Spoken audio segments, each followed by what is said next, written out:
So thank you for being on the podcast. So this is where we get to just kind of dive in.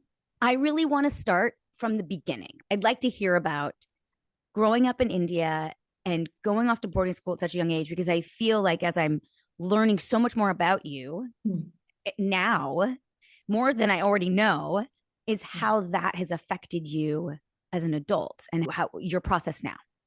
So I was born in India and lived in Bangalore and in Bombay. Then my parents got transferred to Cameroon.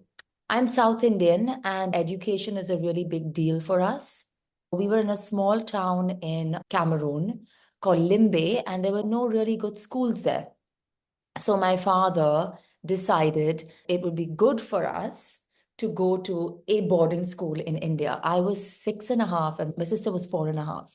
But the other part was that my parents were struggling. My mother is mentally unwell, and I think she's been mentally unwell all her life. My father just could not handle the children and then her and then life. He was young and he wanted to make a career and focus on his work. I think it was just too much for him. So they decided to send us to boarding school, which was absolutely the most traumatizing time of my life. I went to boarding school in India from the age of 6 to the age of 12, an all girls Catholic convent. It was horrible. Maria, I can't even tell you. Like, it was just, when you're that young, and now when I look back, I understand certain things. When you're that young and you're not meant to be left, I was not even 7 yet. It was a strict Indian Catholic boarding school, and my parents were not emotionally equipped. My grandfather and uncle were living in the same city. My grandmother had recently passed away, and I was very close to her. There was no one. Like, I was just literally left with my sister, and she was even younger than me. So it was terrible. After 3 years in boarding school, I moved to my grandpa and uncle's house, which was as bad. There was neglect. They didn't know how to raise two young girls. My mother would come down for a few months of the year to be with us, but she was not okay. She was really struggling. She was on a host of uppers and downers. She was just not there. A lot of my life I spent taking care of my mother. I look back and I have a lot of conscious memory of it. It was terrible. It was a roller coaster. Then my father got a job in Europe. Okay. I said, let's all be together. We went to the boarding school in Switzerland, but we day schooled. We stayed with my parents. Okay. For those 4 years, I lived with them in Switzerland. So we were a family for 4 years. But she was not well. It was pretty traumatic. Those years were better than living in India without them. Yeah. Because at least I was with them. Mm-hmm. I was with them for 4 years and I went to New York for college. So did you think you would go to New York, go to the States for college? Was that in your mind? It was a part of the plan. It was always a part of the educational plan. You finish your schooling and then you go to the States for college. That was always a part of the plan. So then you went to Tufts and Vassar. Yes. And then you moved to New York City and you met me. Yes. I moved to New York City and I met you. Your forever roomie. In 2006, I needed a roommate and I was with my friend Tia. Hi, T. And in 2006, the thing you did was you went on Craigslist and you posted an ad that you needed a roommate. We were living in Chelsea in New York City, and this beautiful Indian woman comes into the room and we go 5 flights up. We go 5 flights up to our apartment where Kavita's room was literally a closet, didn't even have windows. And at one point in the summer, we had to get her an air conditioning unit that the exhaust tube went out the back window so she didn't die. It was horrible. But we were barely in that room. I was barely there.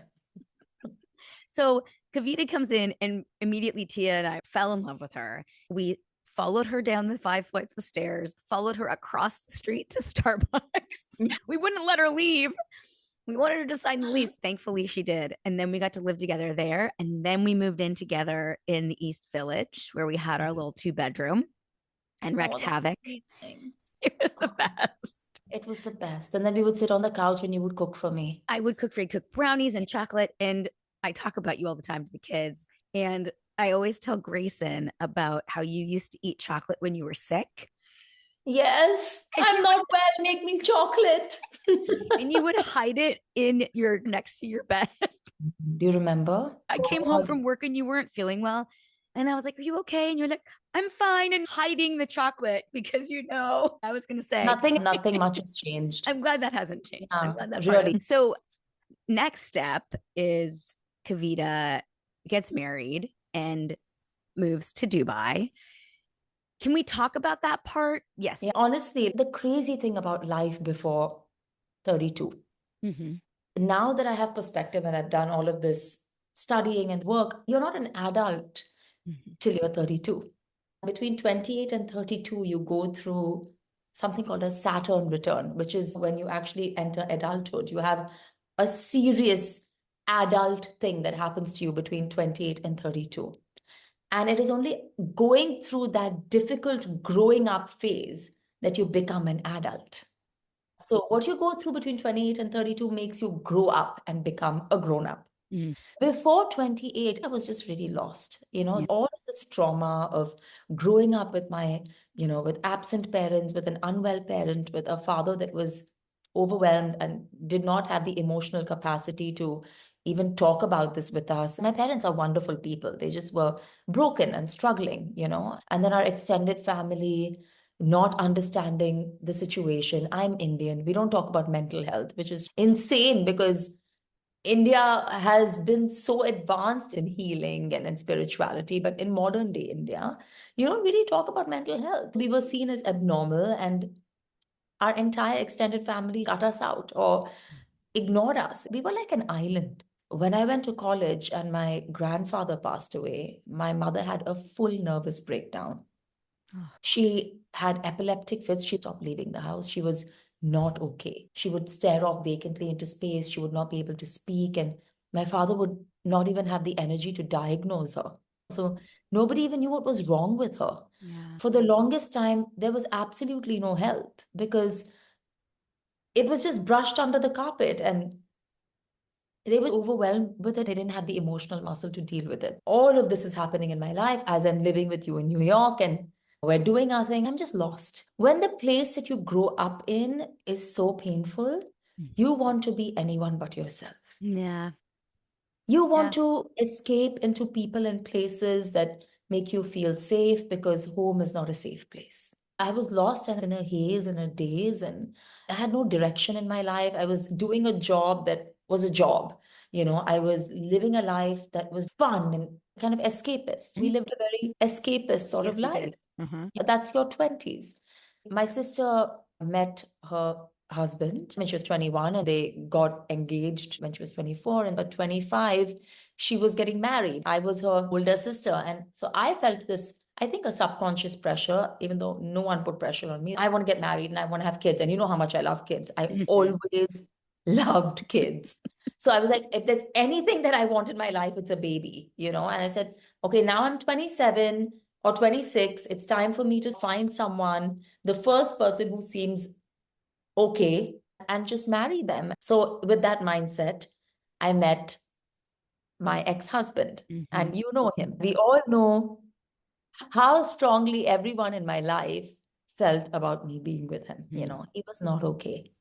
Maybe he's okay for his family right now, but for me, Mhm. for my life, in that stage of my life, in the state that we were in, he was not for me. And it was very bad. Nobody in my life really endorsed it because I completely changed. Yeah. And I was not happy. I remember when you first met him, we followed you to the bar to make sure he was safe. And then Yes. when he came back to the apartment, I looked at him and I said, "If you hurt her, I will kill you." Maybe I told him I would take off his balls. My 4'10" -ness and his 6 foot tallness, I would have knocked him over and smacked him. You really could do that. I was miserable. He was not okay. It was an emotionally abusive relationship. Maybe he's grown. Everyone is different in every relationship. Maybe he's really happy right now with his family. But for me, I was not okay in that relationship. We got married, and none of my friends or family were really a big fan of him because of the way I was with him. I moved to Dubai with him. Very quickly, after about a year, I decided that I was going to leave him. I remember I picked up the phone and I called you. Do you Mhm. remember? 6 months before I left him, I picked up the phone and I called you and I said, Maria, I've decided to leave him.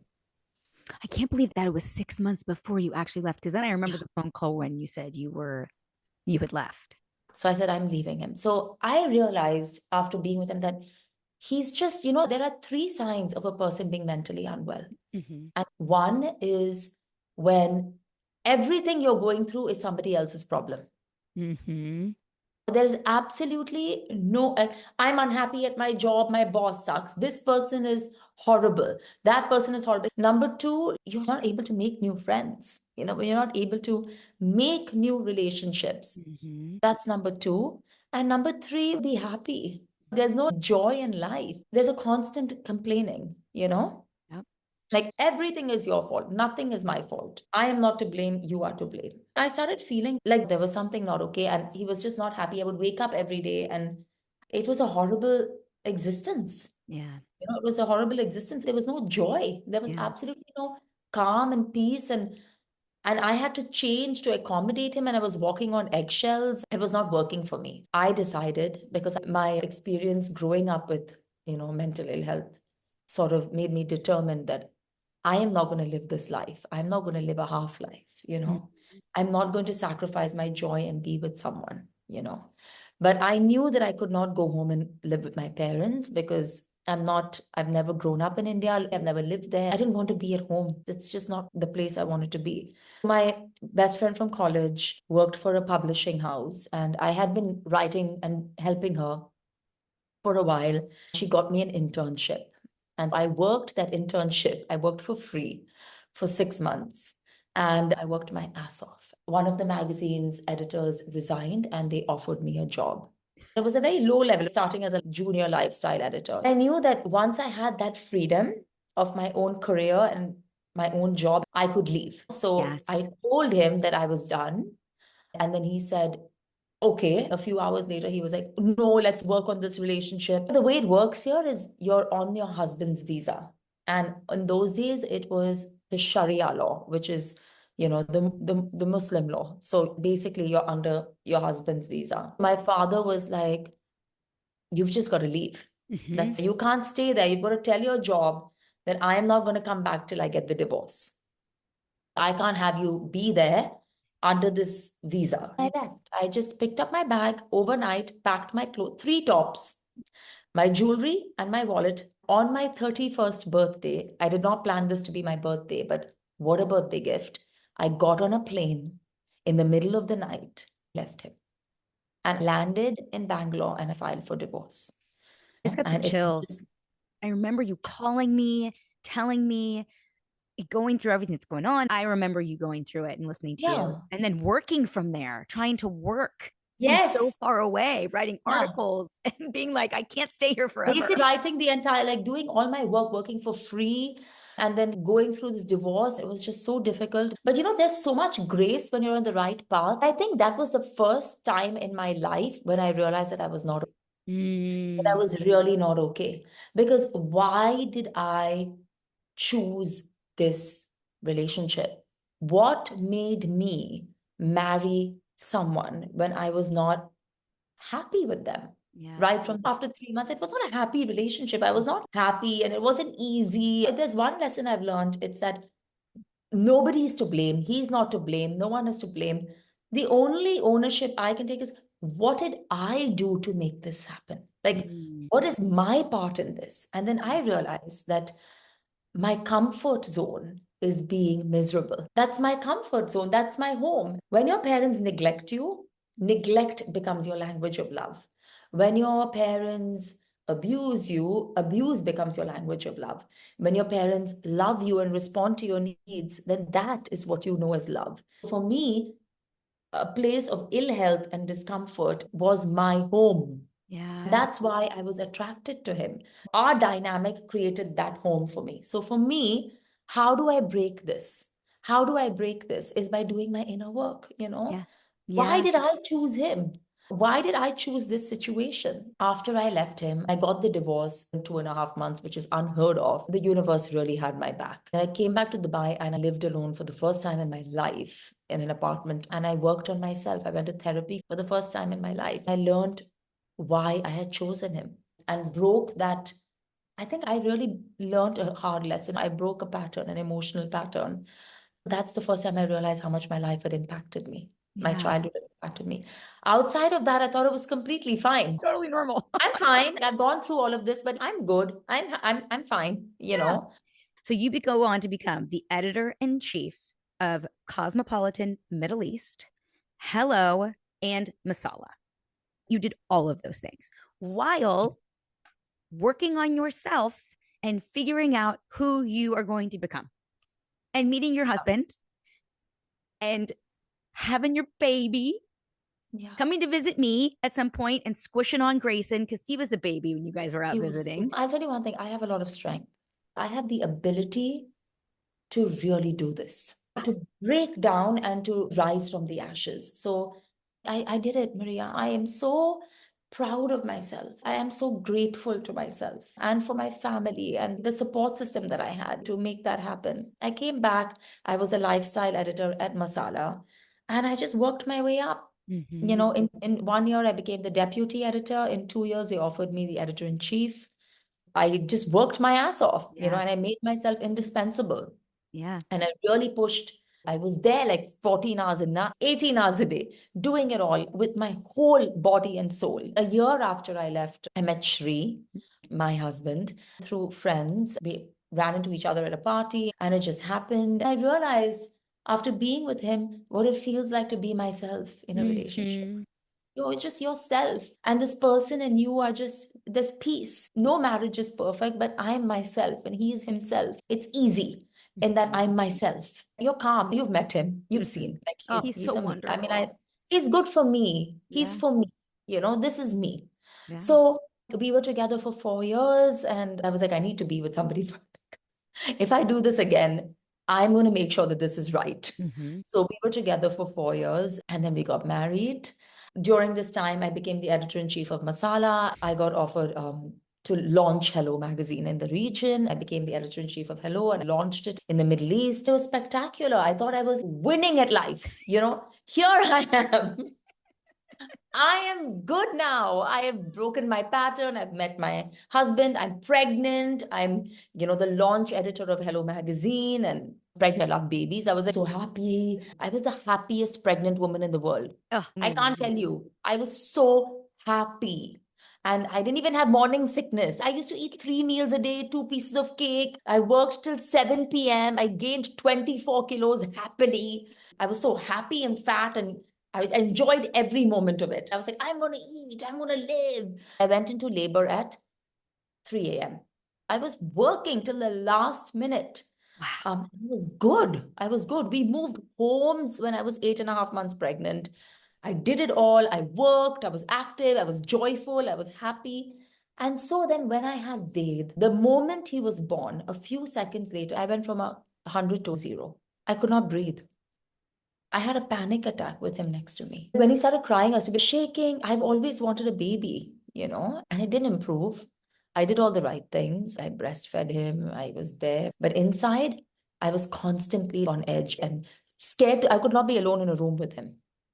Yeah, I could not be alone in a room with him. It was petrifying. And then I got offered I became the editor of Cosmopolitan Middle East after he was born.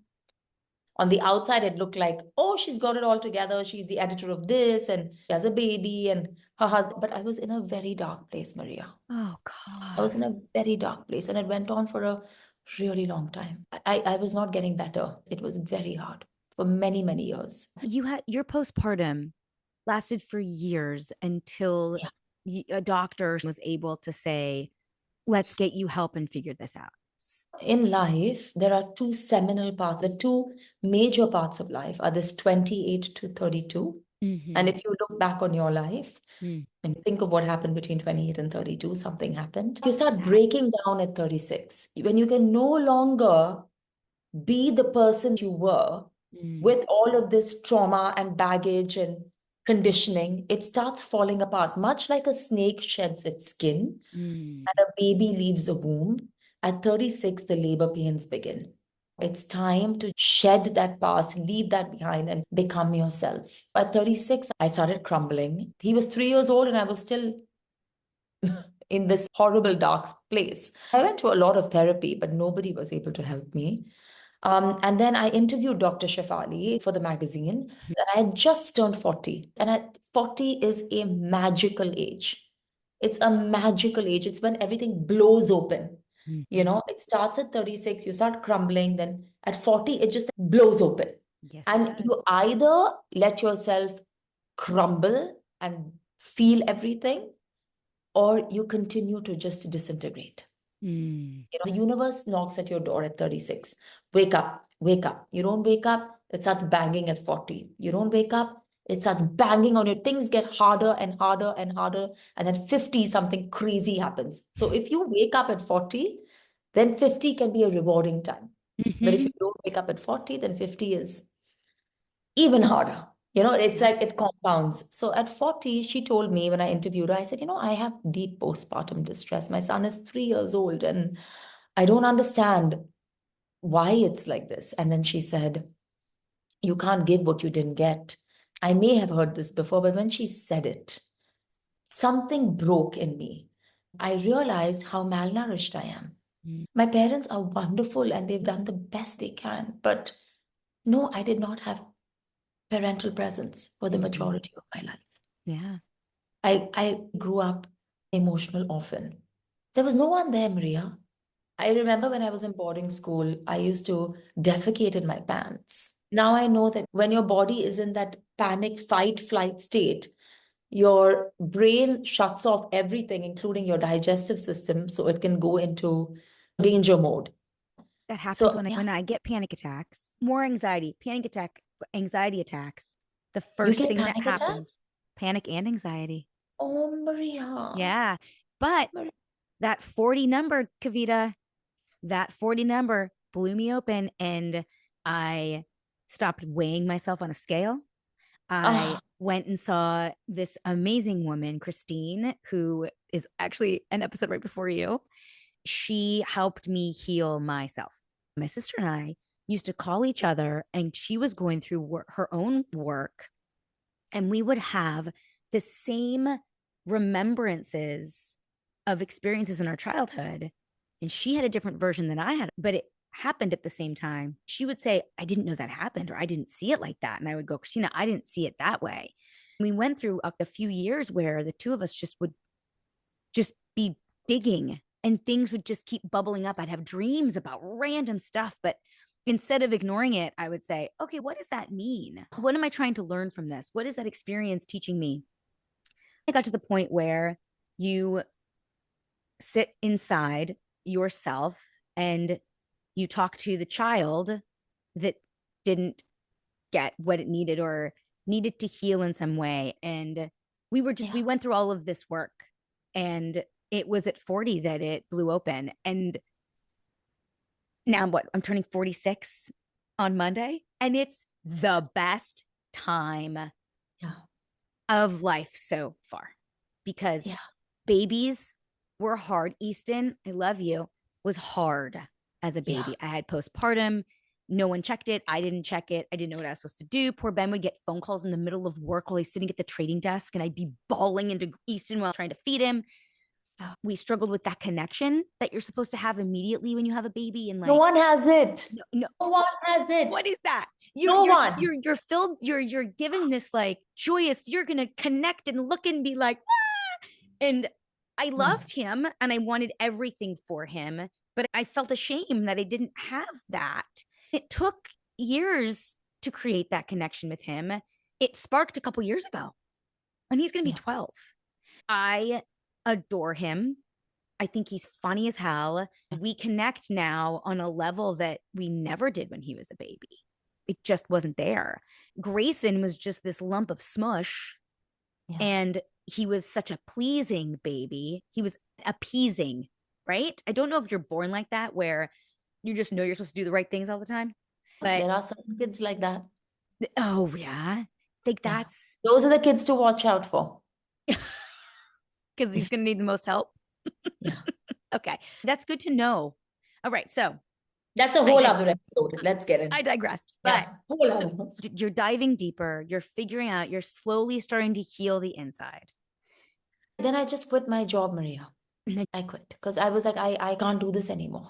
I can't do it anymore. I was just not feeling like myself. Like, this is not me. I was so miserable every day. And then COVID happened.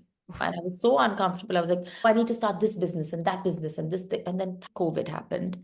And I just broke down. I said, you know what? I don't know what it's like to have a mother, but I will never let my son not have a mother. I will heal. I will walk through the fire to be there for my child. I found the right healer. That's the universe really answers your prayers. When you are aligned and you're walking the right path, you get all the help that you need. That 1 year of COVID, I just broke down. I used to take care of my mother at night. So every time Ved cried, my nervous system would remember me taking care of my mother from a very young age, from the age of 8, all of these memories. And I think at some level, I was that child who knew what to do to help my parents. So the good child. My sister, I think, suffered less than me. She didn't break down so much because she was quite rebellious. She wore her feelings and her rage on her body. She didn't really suppress anything. So for me, yeah, I relived everything. I went through all those moments. I relived the pain of every moment of my mother breaking down and me taking care of her in the middle of the night. She used to scream and I would have to hold her down. It was horrible. So my baby was unwell. Every time I felt sick, I could not deal with it. I was panicking. I used to throw up. It was just horrible. So I spent this entire year breaking down. And I think I was so ready that within a couple of months, I started feeling better. I used to spend my life going to other people's homes, having toxic friendships, really enmeshed friendships, and having ridiculous expectations of my friends. When you don't get that met by your parents and you don't know how to meet those needs yourself, you expect other people to be the parent that you never had, but it's nobody's job. So people were like, what is wrong with you? You need to get some help because I was such a mess. Some friendships fell apart. I was devastated and I was alone. And it was the best thing to ever happen to me. Yeah. To finally be alone and have no one to rely on in that you need to save me kind of way. Shri is wonderful, our husbands are wonderful, but they don't know emotionally. Men are not equipped to understand emotionally what we've been through. So he was there, he's wonderful, he's a pillar of strength, but emotionally, I had to do all the work on my own. So then after that, I started studying under Dr. Shafali because I was like, now I know why I've lived the life that I have. I just felt an inner calling. Why have I always loved kids? Why did my son wake me up in this way? My healing journey has been very much precipitated by motherhood. I thought leaving my ex-husband was my healing. No, it is Ved. Ved has really woke me up to how malnourished I was. So I studied under Dr. Shefali. I got certified as a parenting coach and I wanted to study more. She went to this university in California called CIIS in San Francisco, which is the only university in the world that does mind, body, soul healing. And I applied, I got in, I was at the information session, and there was a Sri Yantra symbol, an Indian symbol. And I was like, oh, why do you have an Indian symbol? And they said, well, we're founded by the Sri Aurobindo Ashram in Pondicherry. And I had no idea about this. My husband grew up in the Sri Aurobindo Ashram. His entire family is from there. His parents, grandparents, uncles, cousins, aunts. My brother-in-law works at the ashram. It was like magic. I know exactly where I am and where I'm meant to be in my life. It was just like this message from the universe that, yes, you're in the right place. And my son brought me there. You know, So when you started studying, did you know what you wanted to do? Did you know that being a parent coach and going into that, or did you just want to learn more? I wanted to learn more, but I know that I wanted to help parents. I want to help parents. And I think we're parents before we even have children. We're parents to ourselves. I want to help people be parents because I feel like every parent is doing the best that they can by themselves and by their children, but we're all struggling. My parents are kind, wonderful people, but anything that they did was because they were struggling and they didn't have any help and support in their life. Yeah. I feel like that's true for all parents. I want children to have parents. Yeah. I want children to have whole parents. That is what I want. And I know what it feels like to not have that. Maybe healing through that in that way has given me, you are your greatest textbook. Mm-hmm. I just finished my master's last year and I'm going to start my PhD. I'm, in the process of starting the application and I know what I'm going to do. So, yeah, and I've been doing this for 5 years. Today, I had a few sessions with clients and I said, I can't believe this is my life. Mm-hmm. Now, this is me. I'm finally myself. When you meet with parents for the first time, are there general pieces of advice you like to give them or practices they can work on to start getting in touch with their inner child and their traumas they need to heal? I don't believe in giving advice because Mm-hmm. it doesn't help. Mm-hmm. Advice doesn't really help. When most parents come to me, and I work with people who have children and people who don't have children. Just today, I had a client and she has certain struggles around addiction. We just started talking to each other, and I told her, if there's one thing I want you to do, you know what it's like when you binge eat, you Yeah. know? Yes, I do. Um, yeah, I've been there, and I said, I want you to do is, for example, let's just say someone's addicted to cake and they've eaten a lot of cake. Instead of the next day, you have such a shame game, you know? I said, the thing that you're addicted to is your parent. I Mm. was like, this cake has been your mother. I was like, so just eat the cake and tell yourself it's okay. We won't need you to be our parent anymore. So if there's one thing that I say is just learn to be kind to yourself. Mm. This world is so cruel and the things that you've been through are so hard. We spend so much time telling ourselves that we should not be a certain way and we should be a certain way. And it's okay. We need time and a lot of compassion to be imperfect and just learn to speak to yourself differently. Let yourself just break. For me, that There's is the beauty only in the thing. breakdown if you have the strength to come up from it. There's And just to some accept yourself. Like tomorrow, if you're a mother, if Grayson or Easton, I don't know, has God forbid, has like an eating, let's just say an eating, you want to be there for them. Bad boy, you did this. You're going to be like, I want to be there for you and help you through this. So let's use the same voice with ourselves. yeah. Yes, Kavita, you're addicted to cake. I Mm. want to be there for you. The irony is, the more you're there for yourself when you do this, the less you really want to eat the cake. All we want is love. All we want is acceptance. All we want is to do is to feel better and to feel loved. Yeah. When parents come to me, the first thing they say is, my child is not okay. I need to help my child. Like he's biting or he has ADD, Okay. which is a diagnosis that is handed out like candy these days. For me, everything that is wrong with your child is actually something you are projecting onto your child. Children are blank slates. They are emotionally pure beings. They reflect what you project onto them. There is nothing wrong with your child. And there's nothing wrong with you. They're just whatever challenges you have with them indicates what you're struggling with. Mm-hmm. What is ADD at its root? At its root, and Gabor Mate talks about this in his book Scattered Minds. He says ADD is the inability to be present. Why does a child not know how to be present? It's because the present moment is too painful. So they learn to escape and escape. So they just could not be present because their childhood was too painful. They went through very painful times in their formative years. And so their instinct became to escape. They don't know how to be in their bodies. They don't know how to be in the moment. So a lot of ADD is that elemental pain. Without medication, you can heal ADD. It's compounded with screen time, parents not having time with their children, and parents don't with no support system, overtly busy schedules, not enough connection, not enough nervous system regulation, not enough connection with nature. You put all of these things together and it becomes an entirely different animal. Yeah. Then the only way you feel like you can get control over that animal is by giving it medication. We see the effects of the screen time with the kids. Like Yeah, Easton can't manage himself, so we manage it. And yeah. Grayson just goes off the deep end, so it just gets taken away. There's no balance with it. For most parents, we are busy and the connection times, we've lost our way in how to do that. How could you have that time, Maria? You're Yeah. you're cooking, you're cleaning, you're managing the house, Yeah. you're trying to make some time for yourself. It's not your fault. You're trying to do it all.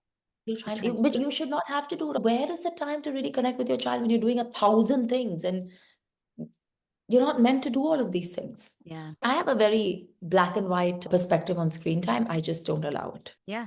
For me, it's a hard no. Like, there's absolutely no video games allowed in my house, and he doesn't ever get to use an iPad. He can watch the TV Mm-hmm. for a limited amount of time and with content that is very controlled, because the Mm-hmm. TV doesn't really do that to you. Yeah. That is a limited amount of time. Mostly, I've pulled him out of school and put him in a school where there's absolutely no digital exposure and no phones, because I know how much it can damage you. When he turns 9, we'll see whether I change that or keep him in the school. I think that's really benefited him. There's a push in schools to not have any devices. And I think it's going to happen. I it's think that going to, schools are going to stop. because our middle school, we don't have devices, are not allowed. And the kids have to put them in these Amazing. magnetic pouches. And it's changed the dynamic of the school and the community, because the kids actually talk to each other now and have Yeah. conversations.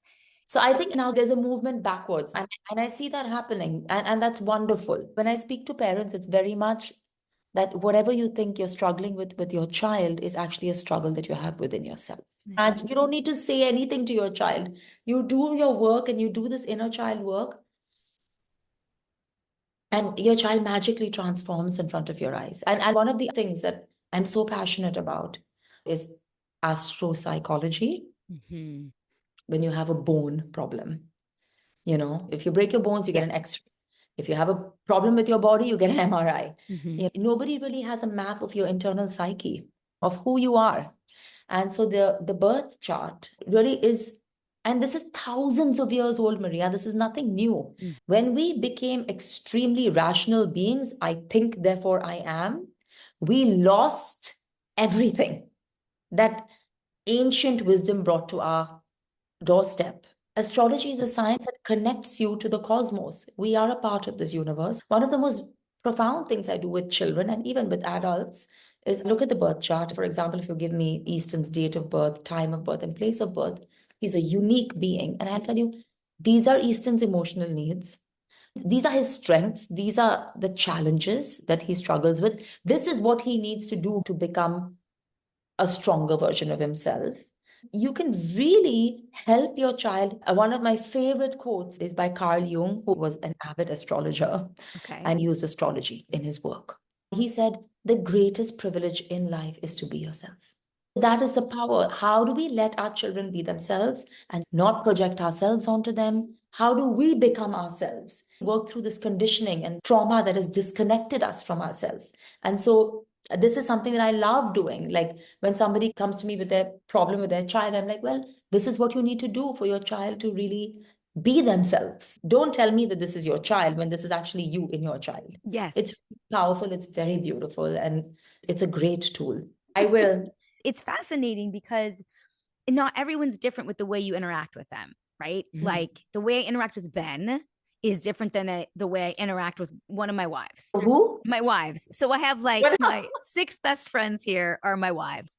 And Oh my God. we could literally just live together. I'm also your You are wife. definitely a wife.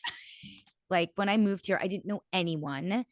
And over the years, I met the most incredible women. And those women are they're my people. We are in this all together. If the kids can't get picked up, somebody else is picking them up. If someone can't get somewhere, someone else has it. If someone's sick, someone has dinner. This is your village. This is my family. They are my people. And the way we interact with each other is different because our personalities are different. But for some reason, it's because kids are kids. I stopped realizing that Easton's a human too. He's not just a small person. And I always talk to them like they're somewhat adults. I've never talked baby talk to my kids. I always talk to them with real words out of respect for them, and felt like they can understand this. But I think it's taken a long time for me to realize that they have their own personalities, desires, wants, needs, favorites, and dislikes. This is the stuff they don't tell you when you have babies. They don't tell you. Don't tell They you don't tell this. They tell you how great it is. They tell you could have postpartum. They don't tell you anything. You might have a tear in your vagina when he's coming out. But after that, The books are so stupid. I'm sorry. They're stupid. I haven't They're read any stupid. good books about any of this. And Oh, there's no real guidance in any of this. can I tell you what I'm doing right now, just with this? You know, the book, What to Expect When You're Expecting? Yes. I'm working on creating a course from before pregnancy to the first 7 years of your child's life, where, like, literally it's what to expect at every milestone, like everything, like the first week. This is what you should be eating. This is what will happen. This is how you're feeling emotionally, how to do your emotional work. This is what you need to watch out for. This is what you need to do. Like, literally, it's like a manual. If this is happening, this is why. Like, this is needed. There is a parenting manual. No one has written, like, no one actually tells you this. No one tells you. Your Yeah. parents tell you what they went through and what they thought. It's so Yeah. different for all Yes. of us in our age groups, and how Yes. my dad would do things one way, and Yes. because their age difference is so big than what my mom Yeah. would do. My dad would just be like, "You'll be fine, sweat it out, cover yourself in towels, you'll Yeah. be okay." My mom calls him a witch doctor. Love you, daddy. My mom would tell you another way. I think generationally, we've changed a lot in how we think about things. So now we're in the stage of like, I mean, my kid's 12. Nobody Yeah. tells you what's going to happen when your son, they'll tell you about puberty and stuff like that. But no one told me that boys have like peaks and flows with their hormones that become explosive. It's like a girl having a period. No one explains that to you, what's going to happen. No. And I think that's such a brilliant and needed idea, Kav. No, no, it's not an idea. It's there. It just needs to come together. And I'm Yeah. launching it next March because it's needed. Yeah. How powerful to have this information. Can you imagine? We wouldn't be lost. And Wouldn't you be wouldn't think lost. that you were crazy. And And talk you about wouldn't think connection that, too. The and connection. you wouldn't feel shame. It's horrible what we go through as parents. Yeah. And we're supposed Yeah. to put a smile on and create the joy everywhere when Yeah. the joy isn't there. So I want to know what's next. You're going to write this manual, which is going to be amazing. What is it that you're doing next? What I'm doing right now is working a lot with clients, one-on-one work. And I'm in the process of launching this course that I've been planning for a while, which is a lot of detail. I'm doing it milestone by milestone before you even think of having a baby. When you get pregnant, during your pregnancy, and then post pregnancy, the first 2 years is when 80% of the brain develops. If you get the first 1,000 days right, including your pregnancy, your child will never have a physical or mental problem for the rest of their lives. No, That's no rheumatoid arthritis, no diabetes, if you get the first 1,000 days right, you wow. know? Imagine having the knowledge. How do you do this correctly? So I'm doing it milestone by milestone for the first 7 years, because that's when you become a whole being, Mm-hmm. So I'm doing that. And then I'm also doing a lot of work with trauma therapy. Yesterday, I had a talk about it, educating people about it. I'm working through that. I'm also going to be applying for my Ph.D.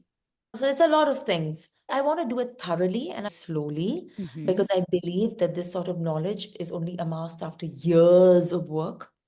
Now I'm ready to put this all together and do this online and in person. So it'll be hybrid. I'm really excited for people to have the knowledge and tools and resources to, I don't know, raise emotionally regulated children and to more than anything be to connected with themselves, Yeah. to not suffer, Maria. Yeah. Suffer in a way that liberates you. Mm-hmm. Not just, Yeah. Ugh, Kava, I'm so damn proud of you, who you've become, who you are. I just love you. You know that. I love you so much. At the end of every episode, I ask yeah. 3 questions. So I'm going to ask Yes, those 3 questions to you now. yes. So, what is something you have changed your mind about recently? I think I changed my mind about this about 4 years ago when I decided that I don't need to do or be anything for me to love me. Tomorrow, if I stop doing this work and I just say, you know what, I'm done. I can't do this and this is not me. I'm okay. I'm okay being nothing. I Mm. don't need to be a success in anything that I do. I just need to love myself. And that's it. I am enough. I am more than enough. Can I Yeah. walk in that for 5 minutes, please? That I'm going to take my, when I take Ollie for his hike today, I'm going to sit in that, Kav. That is everything. That is brilliant. That is like, don't do anything and still like and love who you are. But that's what you want to tell your children. You don't have to do anything for me to love you. You know, Yes. you don't have to be anything for me to love you. So, yeah, I changed my mind about what success looks like. Success is literally loving myself unconditionally. That comes with no standards that I have to aspire to, you That's know? my meditation today. Thank you for giving that to me. That's what it's going to be. What is the most random thing on your bucket list? Oh my God. The most random thing on my bucket Mhm. list. You don't want to know. I do. I'll tell you after this That call. was So a let me tell good you one. something. Let me tell you, it's a good one. I'll tell you something that is appropriate for this call. What is on my bucket list? You know, I just want to go away for like 40 days and not talk to anyone. There is this thing called a vipassana, which is you just don't talk to anyone. You like don't talk. You put your phone away, you don't have a book, you don't have a pen, you have nothing. You just sit with yourself. And it's for 10 days. I would love to do that for about a month. Do you go through life not talking or you No, it's escape, just a you 10, leave it's a everyone? 10, it's a 10-day thing. It's called Vipassana, where Okay. you just want to be alone. You know, like you it's like you don't talk to anyone. You have to sit with yourself with no distractions and meditate. There's no pen, no paper, no book. It's just learning to be with yourself and quiet that voice. So yeah, that's something I really want to do. I Maybe don't you know. can come with me. I could do it for 2 days, Kav. And can we go to a spa afterwards? Because I'll give you 2 days and 8 days at a spa. Uh, Okay. the last question is, what is one piece of advice you would give your younger self? I don't know whether I need to give my younger self any advice. There is no advice to give your younger self because you don't have the neurological capacity to take any advice. But what I would do is tell my younger self that you're perfect, you're beautiful. I do that every day, you know. That younger self lives within us. Mm-hmm.